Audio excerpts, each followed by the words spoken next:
Do you guys think I murdered her? Did you? I swear to God, I didn't. You seem to have the most to gain on this.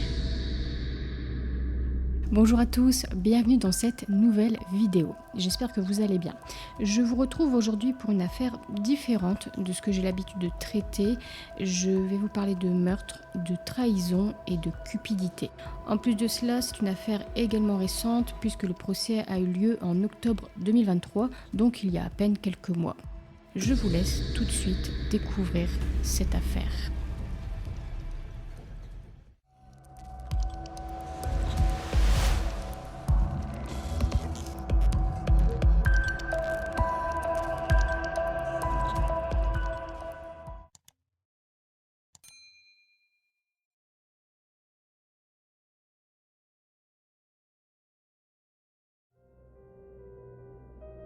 Nous sommes le 3 octobre 2018 à Pewaukee, dans le Wisconsin.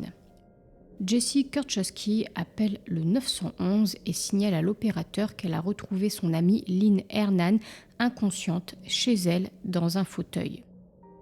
Jessie Kurczewski connaissait Lynn Hernan par l'intermédiaire de sa mère. Lynn et sa mère étaient de très bonnes amies, des amies de longue date, alors forcément Lynn connaît Jessie depuis qu'elle est enfant.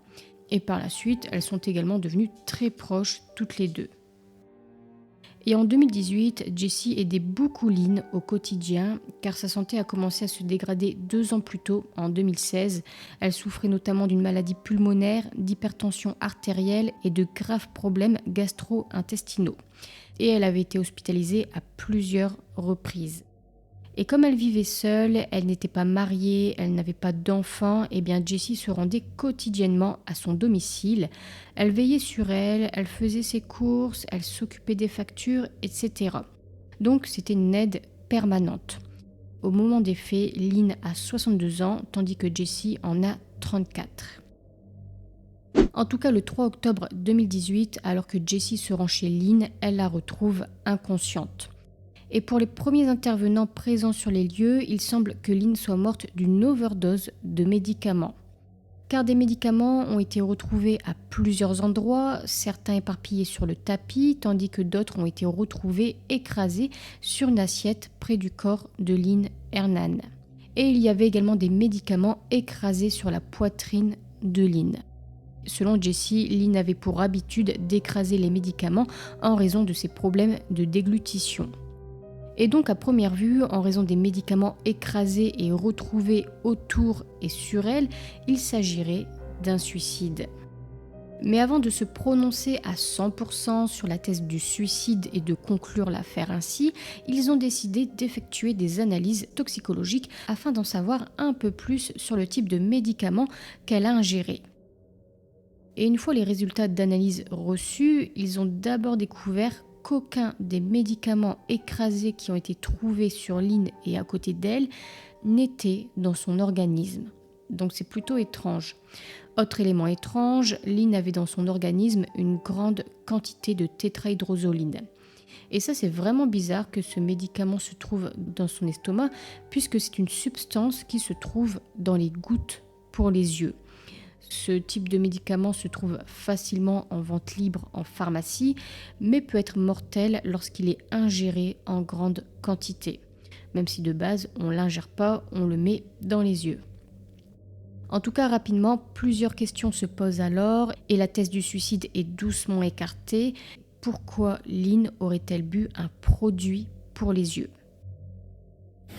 Puis 5 mois après le drame, Jessie Kurczewski se rend au poste de police accompagnée de sa mère. Elle n'a pas du tout été convoquée, c'est elle qui s'y rend d'elle-même. Voici un extrait de la conversation entre elle et un officier de police. You know, when I talked to the medical examiner last, I talked to them numerous times, and they said I had to contact you guys. They kind of weren't sure, we didn't know if it was a suicide or if it was something medical. So at this point, I mean, they're waiting for their secondary, they call confirming tests. Yeah. So she was like an aunt, a second mom to me. She didn't have kids. You've known her your whole life, and that's why you were helping her out. Yeah. Puis c'est encore quelques mois plus tard, en juillet 2019, que les enquêteurs décident d'interroger Jessie. Cette fois, c'est eux qui veulent lui parler, car toute cette affaire est quand même étrange. Les soupçons commencent alors à planer autour d'elle. Lors de l'interrogatoire, elle raconte que Lynn avait pris de nombreux médicaments avant sa mort, dont certains qu'elle ne devait plus prendre. Des médicaments lui avaient été prescrits. Par la suite, elle devait les arrêter, mais elle a continué malgré tout à les prendre. Bref, par la suite, les enquêteurs lui parlent du fameux rapport toxicologique qui a donc révélé que Lynn avait du tétrahydrozoline dans son organisme. There's an anomaly in her toxicology. There's a drug in her system that's not supposed to be there. And what would that be? It's called tetrahydrazine. What is that? Commonly known as eye drops. She uses eye drops all the time. What does she use them for? She uses them for her eyes. She put them in her eyes all the time. What killed her is the eye drops. Are you serious? Jessie a donc répondu que Lynn utilisait tout le temps des gouttes pour les yeux, sauf que les gouttes là ont été ingérées et non simplement mises dans les yeux. Et comme vous l'avez également entendu à travers cet extrait, Jessie demande ce qu'est le tétrahydrozoline alors qu'elle sait très bien ce que c'est. Dans des messages retrouvés entre elle et son petit ami du nom de Scott Gregg, elle lui dit que quelqu'un a mis quelque chose dans son verre alors qu'elle était dans un bar. Elle s'est alors rendue à l'hôpital et il s'est avéré que c'était du tétrahydrozoline. Cet événement a eu lieu 3 mois après la mort de Lynn. Et donc après aussi ce fameux interrogatoire où elle se pose la question de ce qu'est le tétrahydrozoline. Puis le lendemain de cet interrogatoire, Jessie a demandé à parler à nouveau aux enquêteurs. Un second interrogatoire a alors lieu. Et c'est là qu'elle leur raconte que Lynn était déterminée à se suicider. Selon elle, elle buvait souvent de la visine mélangée à de la vodka. La visine, c'est donc des gouttes pour les yeux. I was up all night long trying to think of everything and anything. I was thinking of the Visines. She was drinking vodka and Visine. How do you know if she had mixed Visine with her vodka? Because that's what she did. She's done it about 3 times. Why didn't you tell us that yesterday? Because I didn't want to tell you guys, because you guys are making it sound like it happened the day of, and that's not when she was doing that. Never put the vodka in her Visine. Never. Vodka. Swear to So God. she put Yep. Visine in her vodka. She was looking for her way out. I never mixed it. I swear to God, I bought it for her, and I knew she was mixing it. She put it in her water once in a while and in her vodka once in a while. Puis le lendemain de cet interrogatoire, Jessie demande une nouvelle fois à parler aux enquêteurs. Donc là, ça fait 3 interrogatoires en 3 jours, dont 2 à sa demande, ce qui est vraiment étrange. On dirait juste qu'à chaque fois, elle essaie d'améliorer son histoire. En tout cas, lors de ce 3e interrogatoire, Jessie raconte à nouveau que Lynn mélangeait régulièrement de la visine avec de la vodka, et ce, depuis des mois. Selon ses dires, elle buvait ce mélange car elle aimait la sensation que cela lui procurait. Apparemment, ce cocktail la détendait et l'aidait à dormir. She said she lost, feeling of her body. It made her feel good. And I honestly, she was doing it for so long that I didn't think she was going to die from it. I really didn't. I thought, okay, she's getting some sleep from it, that's it. She was doing it for 2 months at least. Jessie a ensuite déclaré que le matin du drame, Lynn lui a dit qu'elle a versé 6 flacons de visine dans une bouteille d'eau et elle se serait disputée à ce sujet. The water right there had in six Visines. I didn't put it in. I gave her the bottle of water. Which is the one you know has 6 bottles of Visine in it. Because she told you. And you give it to her. Well, we argued about it. She said, no, I want that bottle of water. It'll put me to sleep. And then you gave in. Yeah, it's her choice and what she wanted. And then you left. Yep. Apparemment, elle aurait essayé d'arrêter ça à plusieurs reprises, que Lynn arrête de boire ce drôle de mélange, mais elle n'y arrivait pas. Elle cédait, car comme elle l'a si bien dit, c'était le choix de Lynn d'en prendre. Puis c'est 2 mois après ces entretiens, fin septembre 2019, près d'1 an après la mort de Lynn Hernan, que le médecin légiste détermine la cause du décès comme un empoisonnement à la tétrahydrozoline. C'est un homicide. Les enquêteurs poursuivent alors l'enquête et c'est là qu'ils trouvent des choses vraiment intéressantes, des choses un peu plus concrètes. Tout d'abord, il découvre que Jessie a déjà un casier judiciaire. En 2011, elle a été reconnue coupable d'usurpation d'identité et de falsification. Elle a été condamnée à 8 ans de prison. Elle a volé l'identité de quelqu'un et elle a fraudé. Elle a par la suite été libérée de prison début 2016 et au moment où elle a été libérée, c'est le moment où elle a commencé à s'occuper de Lynn et où sa santé a commencé à se décliner et où ses comptes ont commencé à chuter. En fait, ils ont analysé les comptes de Lynn et ils ont découvert qu'elle n'avait tout simplement plus d'argent. Elle avait hérité de $250,000 en 2016 et là, 2 ans plus tard, en 2018, au moment de sa mort, il ne lui restait plus que $87 sur son compte. Et tout ça n'avait vraiment pas de sens car de grosses dépenses avaient été faites et ce depuis l'arrivée de Jessie dans sa vie alors qu'avant elle gérait plutôt bien ses comptes mais après son arrivée c'est là que son activité financière a commencé à dégringoler. Par exemple, sur ses comptes, on voit qu'elle a acheté une Jeep ainsi que quelques bijoux et le reste de son argent est parti à Jessie. Il a aussi été découvert que Jessie a falsifié des relevés de compte et elle a passé aussi au moins 3 coups de téléphone à des organismes financiers en se faisant passer pour Lynn afin d'obtenir notamment des prêts toujours au nom de Lynn. Autre chose encore, Lynn donnait des chèques à Jessie et celle-ci devait les envoyer aux organismes concernés. Par exemple, il y avait un chèque pour le paiement de la voiture, un autre pour le paiement des impôts, etc. Mais jamais ces chèques ont été utilisés à ces buts-là. Et on sait que ces chèques devaient servir pour telle et telle chose, tout simplement grâce au talon du chèque où Lynn notait la destination de ces fameux chèques. En fait, c'est Jessie qui les encaissait et elle dépensait cet argent pour toute autre chose. Ensuite, des paiements avec la carte de crédit de Lynn ont été faits à un casino, à des bars, à des restaurants, tous des endroits où Lynn ne mettait jamais les pieds auparavant. Puis, lors de son dernier séjour à l'hôpital, qui a duré 1 semaine, juste peu de temps avant son décès, de l'argent a de nouveau été transféré de son compte vers celui de Jessie. On parle alors de plus de $4,000. Et 1 semaine après ça, Lynn est retrouvée morte. Les enquêteurs ont aussi appris que le jour du drame, Jessie a acheté une carte de crédit et toujours au nom de Lynn. De l'argent a aussi été volé après la mort de Lynn.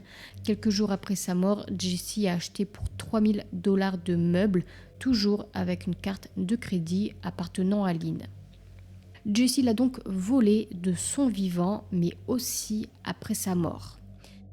Il a aussi été découvert que sa mère, donc la bonne amie de base à Lynn, a également reçu de l'argent de ses comptes. Et Jessie a commencé à éloigner Lynn de son entourage. Elle a raconté aux enquêteurs que Lynn voulait voir personne, qu'elle a commencé à laisser tomber tout le monde, sauf elle et sa mère évidemment. La mère de Jessie a soutenu les propos de sa fille et elle a raconté également que Lynn ne voulait voir et parler à personne, qu'elle était renfermée. Sauf que ce n'est pas du tout ce que raconte un ami de Lynn. Lui, il n'a pas du tout le même discours. Cet ami s'appelle Jim Kellier, c'est un ex à Lynn, ils sont restés ensemble durant 10 ans et après leur relation, ils sont restés bons amis. Et en fait, un jour, il a appelé Lynn et c'est Jessie qui a décroché et voici ce qu'elle lui a répondu. Je vous laisse avec son témoignage, ce sera bien plus explicite que mes paroles. Well, this girl answered the phone and she was kind of mouthing off to us. Don't use his phone. Don't call this number ever again. Don't worry about Lynn. Donc Jessie et sa mère aussi, je me permets de l'inclure également puisqu'elle a joué également de l'argent de Lynn et elle soutient également le fait que Lynn voulait voir personne. Bref, elles ont éloigné doucement Lynn de son entourage. Donc avec tous ces éléments, en juin 2021, Jessie Kurczewski est arrêtée et elle est accusée d'homicide et de 2 chefs de vol pour avoir volé Lynn Hernan avant et après sa mort. Son procès a eu lieu en octobre 2023. Good afternoon, everyone. So this is Wisconsin versus Jessie Kurczewski. Said otherwise, this is a case of murder, greed, and lies. You're going to see that in or about October 3rd, 2018, Lynn Hernan became worth more dead than alive to Jessie Kurczewski.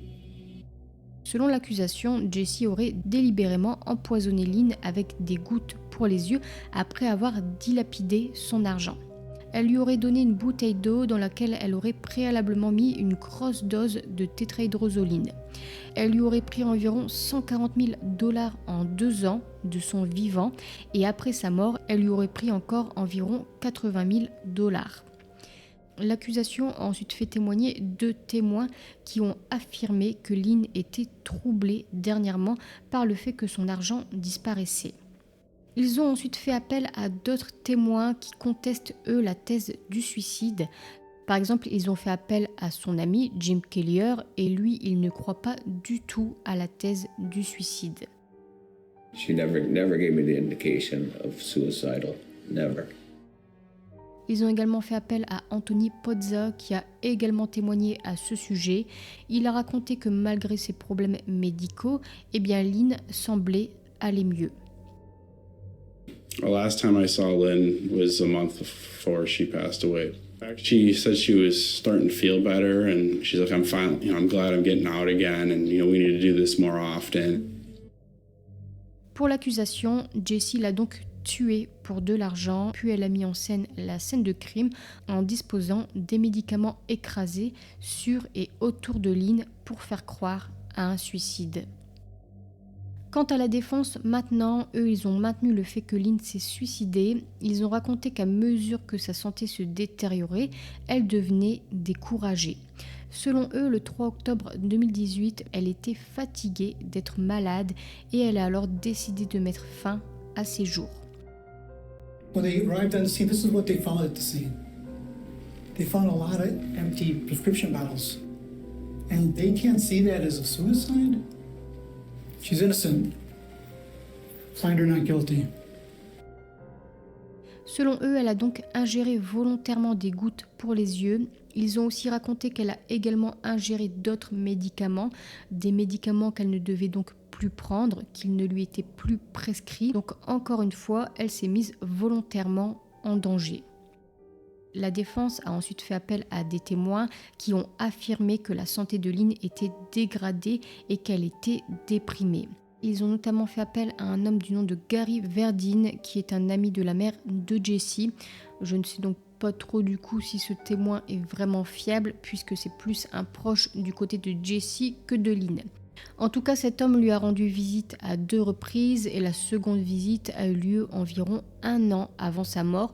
Donc en plus de ça, ce n'était pas non plus un visiteur régulier, ce n'était pas un de ses proches. Mais je vous laisse malgré tout écouter une courte partie de son témoignage. I saw him always sitting in this chair with a table next to her. She had a white Slurpee cup, with a straw coming out of it. She had a bottle of vodka next to it. She had an ashtray, her cigarettes, and a bottle of Visine. You sure it's Visine? Yes. Ensuite, il a raconté qu'une autre fois, il a rendu visite à la mère de Jessie et elle était au téléphone avec Lynn et voici ce qu'il a dit. Well, Lynn just started rambling off and she was either sleepy or tired or whatever, but she was rattling off about the will. Then she started talking about how she wanted to kill herself. La défense a ensuite fait appel à Sarah Tromp, une infirmière qui a commencé à s'occuper de Lynn pour des maux de dos en 2017. Et malgré la prescription de plusieurs analgésiques, Sarah Tromp a déclaré que l'état de Lynn ne s'était pas amélioré. In 2018, January, she continues to complain about her back pain. Yes. The pain being worsening, correct? Yes. Un autre témoignage encore qui a toujours pour but d'appuyer le fait qu'elle était malade et déprimée, c'est le témoignage du docteur Lindsay Thomas, qui n'est autre que le médecin légiste employé par la défense. I would say her past medical history was very significant.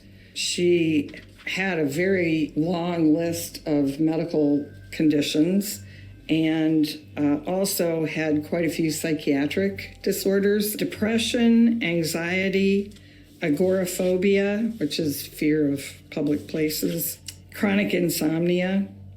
Those were the ones that were listed in her medical records. Le docteur Lindsay Thomas a ensuite déclaré qu'elle n'était pas d'accord sur le fait que Lynn serait morte d'un empoisonnement à la tétrahydrozoline. Pour elle, il s'agirait bien d'un suicide. Concernant maintenant le mobile du meurtre, qui serait donc l'argent, la défense a déclaré que Lynn donnait de l'argent à Jessie librement de sa volonté pour la remercier de son aide et tout simplement parce qu'elle le voulait aussi. Elle lui donnait volontairement un chèque par-ci, puis volontairement sa carte bancaire par-là. Un jour, elle voulait lui payer son loyer, puis un autre sa voiture. Puis concernant les grosses dépenses faites peu de temps avant sa mort, alors qu'elle était à l'hôpital, ils ont déclaré que comme Lynn savait qu'elle allait mettre fin à ses jours, eh bien elle a donné encore plus d'argent à Jessie. Lynn gave Jessie money all the time because she wanted to. She wanted Jessie to have it. La défense a ensuite évoqué la relation étroite qu'elles entretenaient. Here's a picture of Lynn and Jessie. A graduation party that Lynn threw for Jessie. High school. This is my daughter. She's so proud. That's who Jessie is to Lynn. Her daughter. Jessie Kurczewski a refusé de témoigner lors du procès. Et à la fin du procès, elle a été reconnue coupable d'homicide avec préméditation et de 2 chefs de vol pour avoir volé de l'argent à Lynn avant et après sa mort. Mais avant le prononcé de la sentence, vous savez, il peut se dérouler plusieurs semaines, plusieurs mois. Et bien durant ce temps, une amie de Jessie s'est rendue à la police et leur a remis une enveloppe qui contient une lettre de 37 pages. Et dans cette longue lettre, Jessie demande à cette amie de créer un enregistrement vocal dans lequel elle doit se faire passer pour Lynn Hernan. Et une fois l'enregistrement fait, elle doit l'envoyer au juge, voire au gouverneur, afin que cela la disculpe. Et c'est bel et bien Jessie qui a écrit ces lignes, et dans cette lettre, elle y donne des instructions.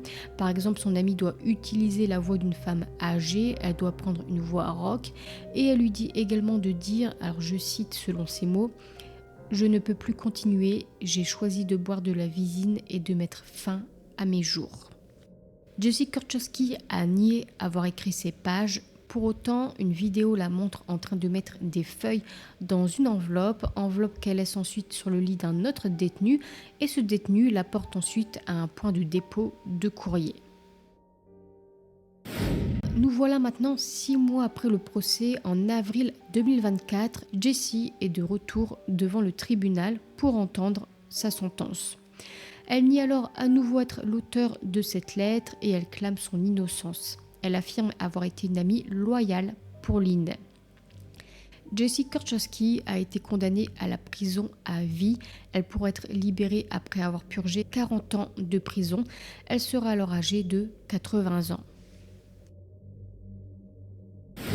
Voilà pour cette affaire, j'espère qu'elle vous a plu. Elle change un peu de ce que j'ai l'habitude de traiter, c'est-à-dire les meurtres conjugaux. C'est une nouvelle fois la preuve qu'il faut se méfier de tout le monde, notamment de ses proches. Lynn et Jessie étaient amies malgré leurs différences d'âge. Elles se connaissaient depuis que Jessie était enfant et elle a lâchement tué pour de l'argent. Alors que Lynn, elle ne se doutait pas une seconde que Jessie la volait et lui voulait du mal. Elle l'aimait, elle avait confiance en elle, elle pensait que Jessie se souciait vraiment d'elle, mais pas du tout, elle en voulait uniquement à son argent. Et ce qui est aussi étrange, c'est que la santé de Lynn s'est dégradée pile au moment de l'arrivée de Jessie. Et lors du procès, alors je ne l'ai pas évoqué, mais la juge s'est demandé aussi si ce geste n'était pas prémédité depuis le début, depuis 2 ans. Est-ce qu'elle a commencé doucement à l'empoisonner depuis 2 ans, juste après sa sortie de prison, au moment où elle a commencé à s'occuper d'elle, en sachant qu'elle a été condamnée pour usurpation d'identité et pour fraude. Je pense qu'elle est sortie de prison et qu'elle a trouvé une autre proie. Concernant la mère de Jessie, eh bien elle n'a été accusée d'aucun fait. Pour autant, elle recevait aussi de l'argent du compte de Lynn, donc il est peut-être possible qu'elle savait que sa fille volait son amie et elle en a profité également. La morale de cette histoire est de faire attention aux personnes vulnérables. Ça peut être des personnes âgées, des personnes seules. Ici, elle n'avait que 62 ans, donc elle n'était pas âgée, mais sa santé était défaillante. et elle vivait aussi seule, elle n'avait pas de mari, elle n'avait pas d'enfant. Donc là, tous les critères sont vraiment réunis pour l'arnaquer. Elle n'avait aussi pas d'accès à Internet. En fait, elle se déplaçait aux organismes pour faire ses démarches, ses papiers, ses paiements. Mais depuis l'arrivée de Jessie, eh bien, elle lui avait tout délégué. Donc soyons prudents, soyons vigilants, faites attention à tous ces voleurs sans scrupules et sans morale qui s'attaquent aux personnes plus faibles. C'est tout pour moi, j'espère que cette affaire vous a plu. Dites-moi dans les commentaires ce que vous en avez pensé. Portez-vous bien et je vous dis à la fois prochaine pour une nouvelle vidéo.